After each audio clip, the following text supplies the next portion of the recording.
when you came on our air and you talked about the situation Sure. that happened at CAMH, you were criticized for some of those comments. Do you regret in any way how you characterized that situation? No, I don't regret it at all. The person I was talking about took a meat cleaver and hacked up his roommate. Who does that? And there isn't one person in this room, including yourself, would want him as a neighbor. No one. And it's about time politicians stop hiding behind, podiums and being politically correct. He grabbed the meat cleaver and chopped up his roommate. Why wasn't the media concerned about the poor victim? Not a word from the media about the victim. How about the poor victim's family? Just imagine if it was your daughter that this animal chopped up.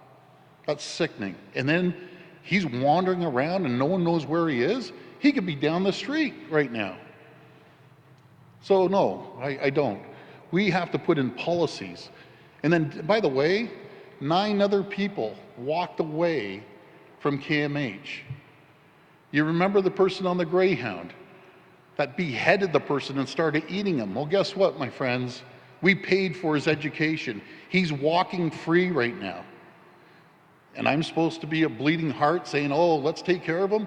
I have zero sympathy for these people. I have sympathy for these poor families. Just imagine the pain they're going through right now. So to answer your question, no, we have to have tougher laws in this country. We got to put these people away.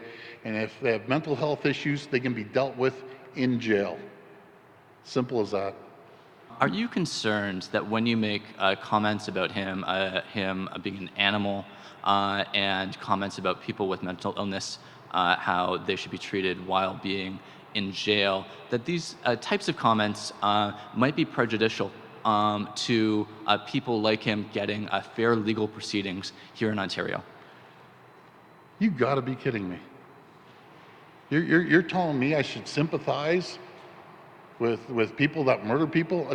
My friend, I differentiate between people with mental illness, that our government's putting more money into mental illness, $3.8 billion mental illness and addiction, than any government in the history of Canada. I'm passionate about helping people that have true mental illness. This person was a murderer. He hacked up, I don't know if you heard me the first time, he hacked up his roommate with a butcher knife and he's walking free. Do you think that's all right? Do you want him as a roommate? Would you want him as a roommate? I'm asking you. No, the answer is no. So stop sympathizing with axe-wielding murderers and all this bleeding heart stuff. I'm passionate about helping people with mental illness. This guy should have never been let loose, in my opinion. But that's where the federal laws have to be a lot tougher. So that's my answer. And no, I don't regret calling him what I called him, because that's exactly what he is. Does he need help? Why is he walking the streets right now? Why is he free if he needs help? Our system is broken. We're going to hold him accountable. There's 10 people that walked out the doors of CAMH. They caught a few, but the rest are walking around. I'll let the people decide. I'll guarantee you, if I asked these people out here, 99, if not 100%, would say, I don't want this guy as my neighbor. I don't want him walking the streets. So that's my answer.